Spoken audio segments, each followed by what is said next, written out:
Perkara-perkara perundangan bunyi bising. Langkah 1. Pengenal pastian bising berlebihan. Isu bunyi bising di tempat kerja adalah isu semua. Ini termasuklah dari pihak majikan dan juga pekerja.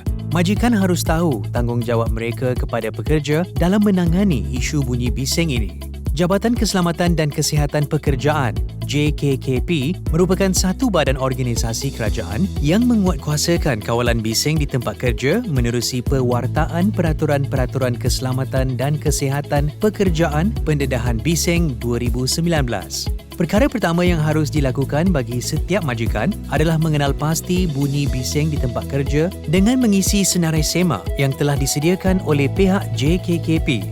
Langkah 2. Melantik penaksir risiko bising. Setelah mengisi senarai semak tersebut, andai kata terdapat dapatan ya daripada mana-mana elemen di dalam senarai semak, majikan harus melantik penaksir risiko bising yang berdaftar dengan JKKP bagi membuat taksiran risiko bising. Langkah 3. Kawalan bunyi bising. Penaksir risiko bising akan menjalankan penaksiran risiko bising, mengadakan sesi perbincangan hasil penaksiran bersama majikan dan menyerahkan kepada majikan laporan akhir penaksiran. Majikan harus menjalankan kawalan bunyi bising mengikut panduan daripada laporan penaksiran.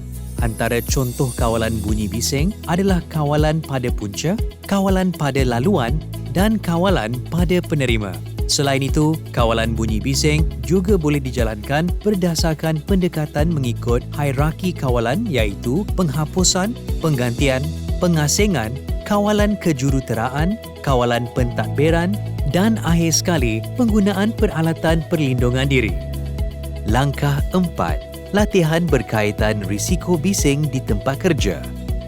Setelah pengenalpastian dijalankan, didapati terdapat pendedahan kepada bunyi bising berlebihan di tempat kerja, majikan harus menjalankan latihan dengan kekerapan setahun sekali kepada pekerja mereka yang memfokuskan kepada kawalan bising, kesan bising kepada kesihatan dan pemakaian alat perlindungan pendengaran. Langkah 5. Zon perlindungan pendengaran.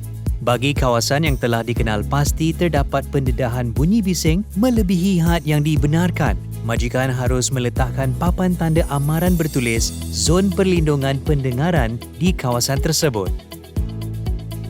Langkah 6. Pelindung pendengaran diri.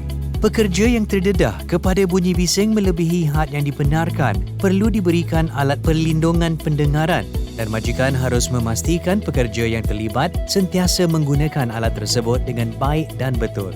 Langkah 7. Ujian audiometrik.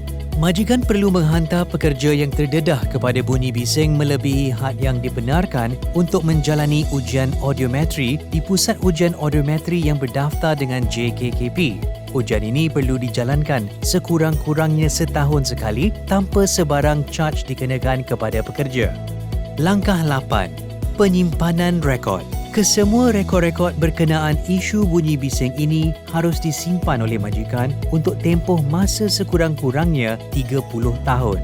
Pelanggaran kepada mana-mana kehendak perundangan boleh menyebabkan seseorang itu dikenakan denda tidak melebihi RM10,000 atau penjara selama tempoh tidak lebih 1 tahun. Marilah bersama memainkan peranan masing-masing.